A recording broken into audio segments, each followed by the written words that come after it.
All right, we're here with Neville Yateman at the 2011 Australasian Safari. Neville was riding the Outlander Limited, so he's one of our Can-Am boys, which is always good to see. We're half the field this year.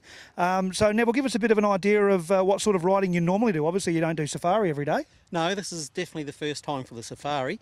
I have done the Yulgan Rally, which is a 1,000k 2-day navigation event. I've done that twice. And that's over here in the west? In the west, yes, out near Southern Cross. And I've done 4 Gascoigne Dash, 2-day 500k events up at Carnarvon, and that's pretty much my ride experience. No worries. So what came first, the racing or the toy for a bit of trail riding? The toy, it's also doubles as my farm bike, so it does all my farm duties. Recreational riding led into a little bit of competition. Oh, good on you, mate. Yeah, good stuff. So you're obviously over here from the west. How far is this away from where you live? I live just north of Perth, 40 k's north of Perth, a small town called Mewshay. That's where my farm is. No worries. What sort of farming do you normally do? Grow beef, fatten beef up, beef farmer. Nice, might have a talk to you about that later on. Very good. Okay, well, what we're going to do is hand the mic over to you in a minute and get you to give us a bit of a rundown on your fantastic piece of machinery here. And we just want to also give you some fantastic products from our good friends at Sid Chrome Tools and CRC Lubricants, and we've got quite a bit of stuff over there for you. So hopefully you don't need the Sid Chrome Tools too much at this event, and hopefully the good old Can-Am will be able to stand up to it, and you won't need to talk about that stuff at all. Definitely, Can-Am will get us through. Good on you, mate. Okay, this is my 2010 XT Limited Can-Am Outlander. The mods I've done on this bike for my trail riding is Elka shocks on the front suspension here. They're a remote reservoir shock, specifically built for the utility type bikes.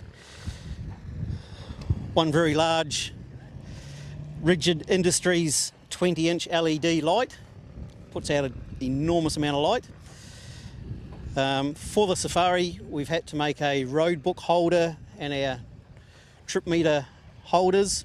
That was just custom made at home. The handguards are actually off the DS650 that I used to have. A few modifications to put a few extra switches and stuff like that for the event. This model has the power steering, which is a tremendous advantage on these long events. We have also built on each footwell 10-litre fuel tank, fabricated to mould into the footwell itself, one on each side. We've fabricated a full-length belly plate right from the front to the back of the bike. We also have a detachable 30-litre fuel tank on top here, which is quick connected. 2 minutes I can have it off the bike and the bike can be back to a standard configuration or carry less weight, whichever we wish. I've taken the option of putting a Woods Brother exhaust on there. We've also modified the tow hitch, so if I need to work on the bike I can jack the bike up and put a stand in here, and the bike's self-supporting about 10 inches off the ground. The usual requirements of a dust light. I've put LED indicators on it because it's also licensed as a tractor, this bike, for my farm duties.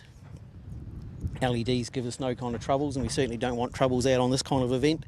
And probably one of the big improvements is the STM clutches opposed to the standard clutches. That's in a bid to reduce the temperature in the transmission drive system and prolong the life of the belts. Tyres, the Sedana Ripshaw tyres I've brought in from the States myself, and the SS rims with a 50mm offset, just so the bike's a little bit more stable, carrying the extra weight, goes around corners just a little bit faster. The one thing I am running is the same size tyres front and rear, 9 inches on the front, 9 inches on the back.